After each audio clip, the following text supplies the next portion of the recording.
Gabor Maté penned an article in The Guardian, which you sent to me. Why don't you tell me what he was talking about? I know what he was talking about, but since you found it, what was that about? I can tell you the title. Yes. We each have a Nazi in us. We need to understand the psychological roots of authoritarianism. Yes. But what's the subtitle there, Chris? The subtitle: Neuroimaging studies have shown that the amygdala, the tiny almond-shaped brain structure that mediates fear, is larger in people with more right-wing views.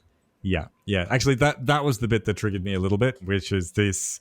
I did look up that study and check it out.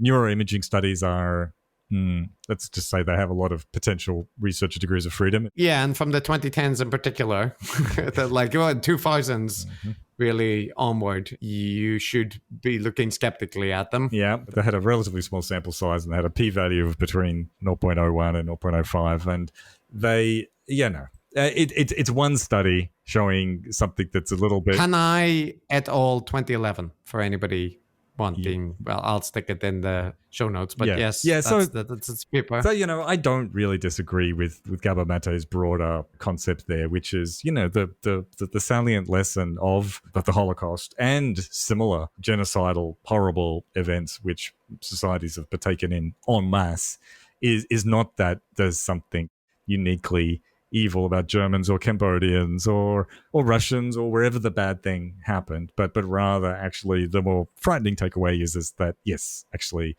all of us, regardless of how technologically and culturally advanced we think we might be, do have the potential for these sorts of terrible things to take root. That's on board with that.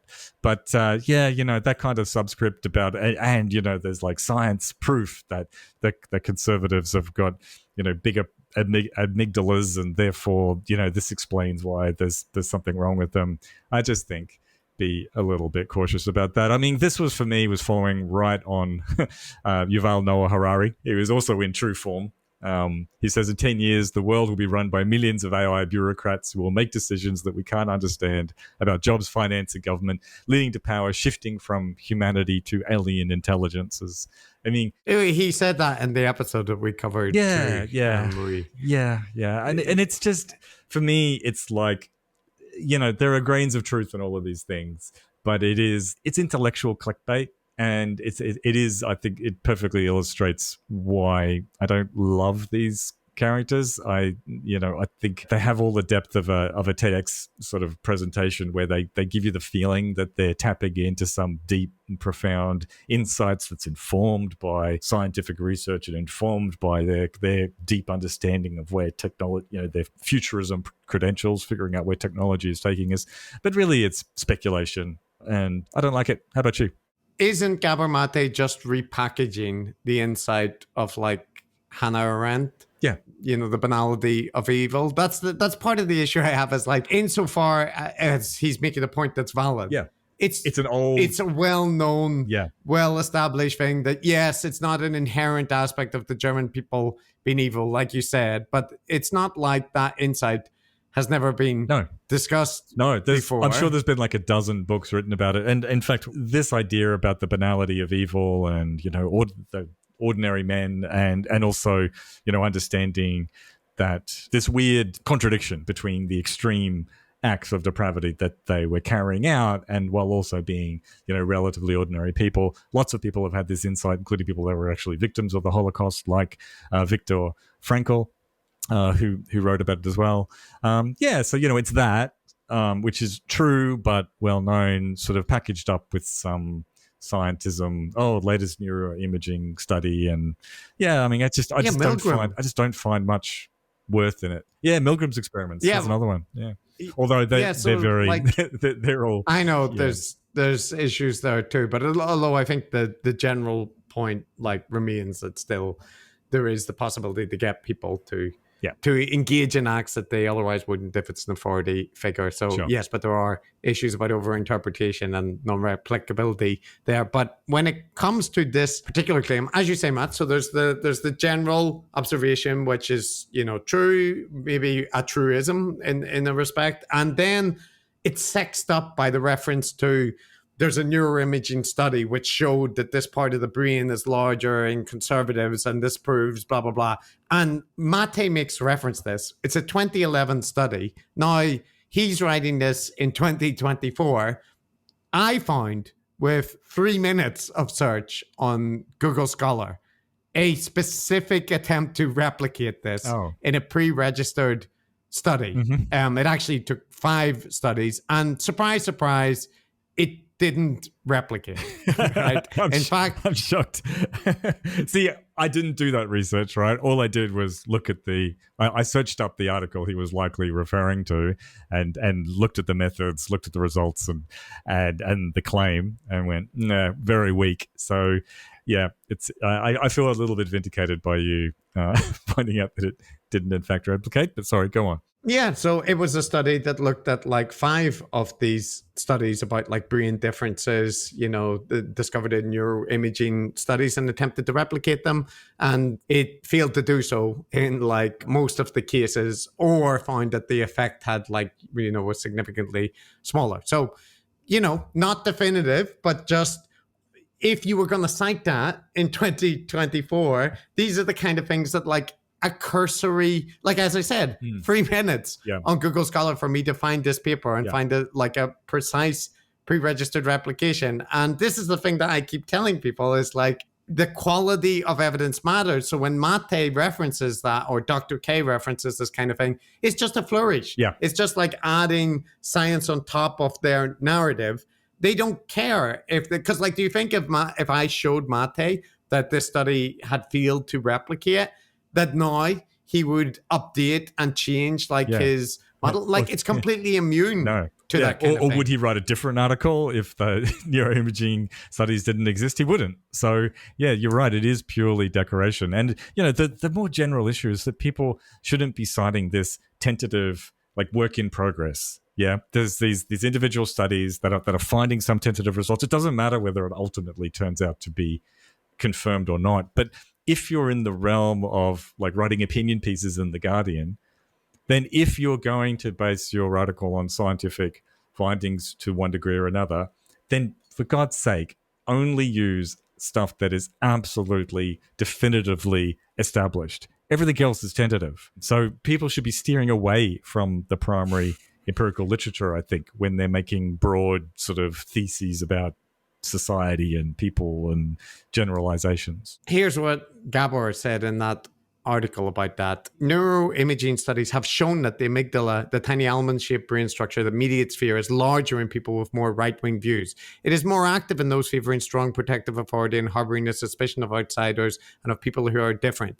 This is a telling finding because we know that the development of the circuitry of the brain is decisively influenced by the child's emotional environment in the early years. Right? So there's none of that qualification about the size of effects or the issues with neuroimaging. And that's, you can say that, well, this is just a popular article for The Guardian, but it's written in 2024. This is 13 years post-replication crisis. But Gabor Maté and others like him live in a post-replication crisis-free zone. So, that's why, I don't take the claims of empiricism from a lot of his work or figures like him seriously, because it is just used as a flourish. So and that's my and The Guardian should do better, right? And these guys, it never will. I know it never will. But I mean, I guess my point is that we spend a lot of time on our show calling out the scientific inaccuracies and the very weak foundations that people like a Brett Weinstein or an Eric Weinstein sort of throws around, as supporting their views. And people, nod their heads and go, yes, look, these guys are terrible. But, to a large degree, if you're singing from the hymn sheet and you're speaking to, progressive, liberal kinds of things, as Gabor Maté would tend to do, then, it gets a pass. We don't look into it too carefully. We don't worry about it. Some of us do, Matt. Some of us do. Some of you brave, true souls do. Yes. On that subject, I need to pull you up. Oh no!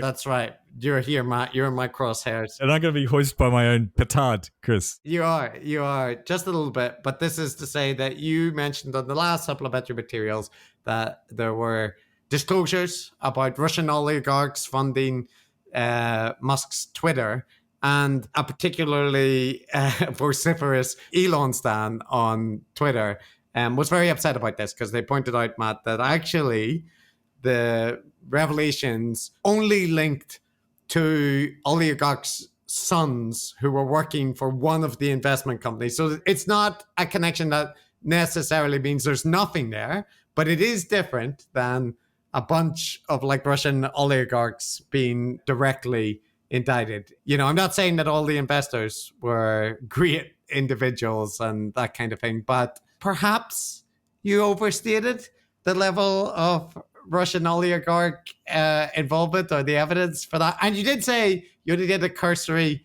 examination of the evidence, but we are nothing if not thorough here on the good ship DTG. So do you retract your claims, Matt? Do you retract them? Okay. 8VC, as it turns out, employs these two people, two children of sanctioned Russian oligarchs. Mm-hmm. The older Avid is the president of Alpha Group, one of Russia's largest financial and industrial conglomerates. He's sanctioned by the European Union, United Kingdom, US Treasury, yada, yada, yada. It's a partial retraction. Let's make a recourse back to the Russia Today funding of our influences, in that these things, like with the tobacco companies and the guy that was speaking to me on the phone, these things were always handled via intermediaries. Right? It's incredibly easy to do, right? So I agree. But even in the case that these two individuals are credibly linked, you know, with their followers, which isn't a huge stretch, that's still only two individuals in one company out of a list, like a rather huge list of investors in Twitter. So fair enough. All right. Just saying, Matt. Okay. All right. 70%, 60%. Okay, 70% retracted. Fair enough. That's all right. It doesn't mean like the same person was arguing that like, and Saudi Arabia, you know, who says they have any influence over Musk just because they have billions still invested? Who can say? Yeah. Who can say? I agree. Who could say? And it's very difficult to prove. I mean, and I think what you can say is that Musk repeatedly gets funding from these sorts of, you know, often international sources. And oddly, they seem to not be too concerned about the business prospects of their investment. Like Twitter purchase. It's a commitment to free speech, man. It's Saudi Arabia. What are you talking about? They're known advocates for, you know, liberal free speech values around the world and in their own territory. Yeah, these Russian companies too. That's what they're all about. They don't care about financial returns. Yeah, you know, he famously overpaid hugely for Twitter. Famously has used his motivation seemed to have been ideological in terms of using it as his personal platform, but also in countering what he sees as, you know, liberal, you know, politically correct stuff, and he's making it all red pilled and so on. And so if that's clearly, and I think established Musk's motivations, right, in this multi-billion-dollar investment, then is it inconceivable that some of the other people funding it might have had similar ones? I don't know. No, it's not. It's not inconceivable, but it's not proven. Just not proven. I agree. And the Russians, it could be various terrible people that aren't Russian. That's like could be a whole selection of terrible people. Like David Sachs is a known terrible person. That's right. I mean, that's the thing that I forgot to emphasize before, Chris, which is like that Russia Today scandal, right, is a scandal and has been investigated by the Department of Justice, literally because like Russia is a notable enemy of the United States, right? So it has naturally attracted their attention. You know, other people have said this, but I agree, which is that, you know, there is like influence, like so offered by foreign countries who are friendly countries, right? Like Israel, for instance, or France. Yeah, that'll do. Yeah, I mean, like all countries have national interests, and all countries conduct some kind of like soft influence campaigns overseas with, you know, varying degrees of restraint in terms of the sort of underhand sort of tactics they'll do. America certainly does it overseas. So, you know, it doesn't always come to the notice of things, of everything. And the other thing too is that more commonly, I think, than overseas government agencies, it's weird rich people, like you said. It's weird rich people with very strong views or business interests who are making these charitable donations to support the particular free speech voices that are saying things that they like. So it's a very broad-based problem, and this Russian thing only came to our attention just because it was so blatant. Yeah, I mean, like David Sachs is a Silicon Valley investor, not necessarily a Russian asset, but in many ways a Russian asset because he promotes the Kremlin line day in and day out, right? And is that because he's a conspiracist? Is it because business interests or whatever? Like, who knows, right? Or it could just be his personality, whatever. But like, he still does it. He still does it. So, these things are messy. That's the way it is. And there we go, Matt. There we go. But we helped clarify a hasty statement. A hasty statement. That's important. Not made by me. Let's not made by me. Hasty, that's such a strong word. Let's call it an off-the-cuff statement, which I did qualify. As I you agree. said, because I did. You said cursory. I did do what I said. I did do a cursory look because I did see some people objecting with that, and then I saw the rejoinders to it, and I read a few articles. But I think upon consideration, the further articles that I read were also kind of reaching a little bit in terms of the things. So what can I say? I can only accomplish so much in 5 minutes. Yeah, that's quite all right. Anyway, the Elon stan on Twitter will never be satisfied, and they themselves, like, if you spend more than 5 minutes with them, they're just justifying every stupid thing that Elon has done in the most charitable way. So, like, it doesn't matter. But for us, Matt, it is the matter of integrity. Correcting. I'm going to find something to correct you on one of these days. I'm going to do it. Good luck.